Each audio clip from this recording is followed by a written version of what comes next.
Leaving Las Vegas, I am wedged between a husband and wife. He's by the window reading Fortune. She's on the aisle playing electronic solitaire. I watch what I can as the plane ascends, worn brown mountains, dull desert sands, a trickle of river, someone says, is the Meadow Valley wash. All this surrounds the city, not yet lit, looking like someone left it there and forgot it. But neon will soon take over, and people like me and the fortune husband and the solitaire wife will play blackjack at green tables and feed silver money to rainbow machines, some hell-bent to win, others merely hopeful. My own dashed fantasy grates on my mind, coins pouring to the floor from a nickel machine. But the drone of the plane dulls me to sleep, and I'm back at home the day before the trip at a kickoff breakfast for United Way. Gourmet coffee, French pastries, fresh flowers on cloth-covered tables. A nice man on my right talks across me to another nice man about a prejudiced media, about the impact on business of an increased minimum wage. And I wonder for a moment if the server pouring coffee is praying for that boost in pay, about how she'll cut her budget yet again if it's lost. And we eat our pastries and drink our coffee and watch a film about a fatherless boy who needs a big brother. We listen to speeches, learn how to persuade our employees to give their fair share, and I sit quietly, mute or maybe dumb, choosing not to hear, not to think about servers earning minimum wage, about boys without fathers, about chaos beyond my control, beyond the server's control, beyond the control even of nice men who mean well. And when it's over, I say goodbye politely, leaving the debris of breakfast on the table. Thank you.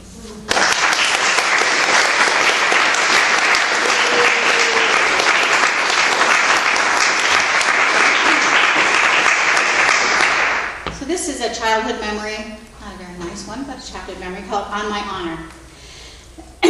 Our small town had only one troop, Catholics and Protestants, together once a week. Mrs. Brady leading us on nature walks or teaching us to sew our badges to our sashes. We got along at meetings, then went our separate ways. Catholics to Holy Angels Playground, Protestants to Liberty Park. One day, Mrs. Brady brought a new girl in, introduced her with a tight, bright smile. The girl's name was Sarah, and Robin Richards whispered, "She's a Jew," and the rest of the meeting was quiet. Sarah came back a few times. She worked on her badges in silence. The rest of us began to stay after meetings, Catholics and Protestants together, gossiping in huddled groups. We repeated our parents' comments about the Jews moving in, asked one another how anyone could not go to church on Sunday. When Sarah quit coming, we pretended to be sorry. At the end of each meeting, we stood tall in green jumpers, our sashes covered with badges of accomplishment. We recited the pledge in a single voice, our right hands held to Christian foreheads in matching Girl Scout salutes.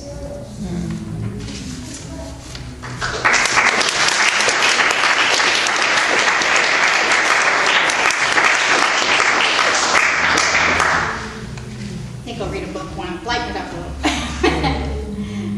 This is actually about a real book that my mother presented my brother and I with one summer. I have the book. My brother did not get it. It's on my bookshelf right now. It's called The Summer of Nixie Bunny. It was the first hemming in of freedom I remember. Fresh summer mornings pushed aside, my mother standing in the kitchen, her white blouse tucked into black metal pushers, her hair pulled back in a tight French twist. Balancing her cigarette on the gold formica counter, ash end over the sink, she stood in that kitchen with a slim brown book, Nixie Bunny in Mannersland, a look on her face that meant business. My brother was 8, I was 6, and we must have pushed her to the edge. I don't remember being rude, only letting the screen door slam every time we ran outside, and never-ending arguments of who went first, who called the front seat, whose turn it was to set the table. All curtailed now, child loud voices lowered, summer bodies confined inside, our backs held straight, elbows nowhere near the table, summer mornings stuck to kitchen chairs like the backs of our sweaty legs. We learned from Nixie how we should behave.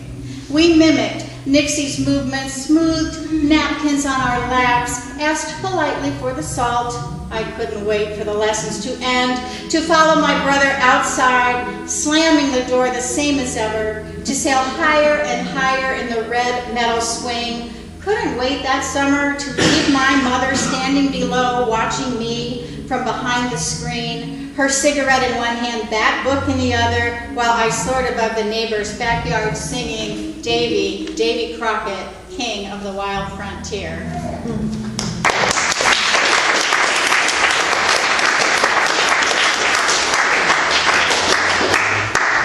The clinic.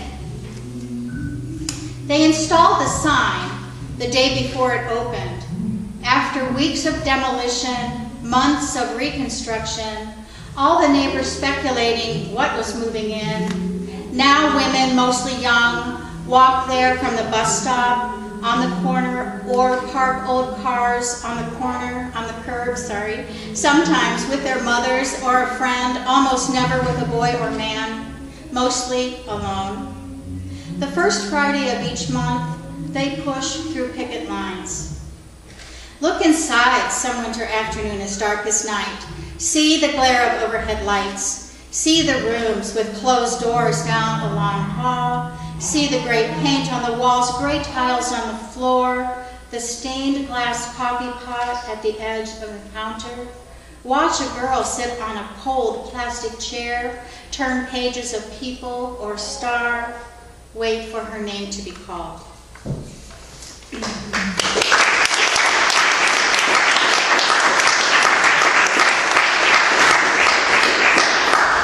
Let's all get up and pound on that wall next door. This is fun.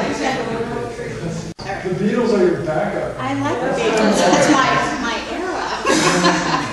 Let me explain. Look, it's not that what you want me to do is so hard. It's that you ask me with such sureness in your voice, inferring that it's good for me, that it's what I ought to do, like the way you fold the bedspread up at night, top to center, center to end, side to center, center to side, then place the perfect square on the floor, facing the exact same way every time. Or the butter dish you expect to find in the same spot in the fridge, top shelf on the right. Little things I find myself resisting, digging in my heels. Contrary, you call it. I've told you this story before, how my ex-husband, before he was my ex, thought I ought to sew. I hate to sew. But he bought me this fancy, top-of-the-line Kenmore sewing machine. All the bells and whistles, he said, now you'll like to sew. I didn't. Used the damn thing once and put it away, and when we got divorced, he wanted that machine and I wouldn't let him have it. Here's a story I've never told. I was 12. We went to my Aunt Jo's for dinner, my favorite aunt. Her 5 kids, our 4, some neighbors, the women laughing, cleaning up the kitchen, the men playing cards under clouds of cigar smoke. My cousin was 16. He called me into the bathroom. He locked the door. He sat on the toilet seat and drew his penis out, said, touch it, laughed when I backed up against the door, said, you ought to like it. It's what girls are supposed to do.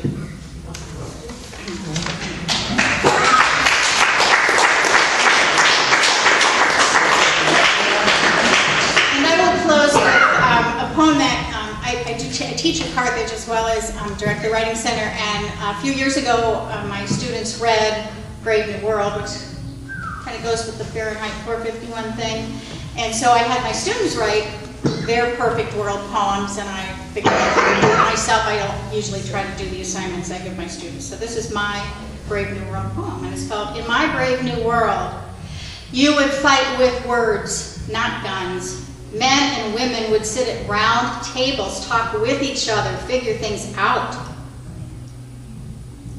You would share a good supper in a warm house and read poems by the fire at night. In my world, you would never lose an eye or an arm or your life because some big someone wanted gold or diamonds or timber or oil. Words like spick and nigger would not exist, and no one would die hanging on a fence on a raw winter night because they'd loved someone.